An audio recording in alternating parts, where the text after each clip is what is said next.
তো দর্শক আজকে একটা বাড়িতে টয়লেট এবং গোসলখানার লাইন করলাম। এই যে এটা হলো টাঙ্কি, টাঙ্কির থেকে এইখান থেকে নিয়ে এসে এই যে এখানে একটা টি লাগাইছি, টি লাগাই যে এটা হলো গোসলখানার ভিতরে আপনার একটা ট্যাপের লাইন দিতেছি। আর এই যে কিলামগুলো দেখতেছেন, কিলামগুলো এই যে শক্ত টিনের উপর মারছি।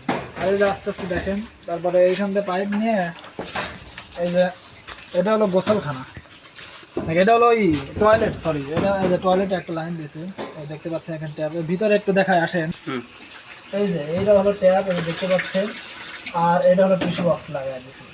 এটা হলো টয়লেটের আর গোসলখানা। ওকে, এই যে এটা হলো গোসলখানাটা।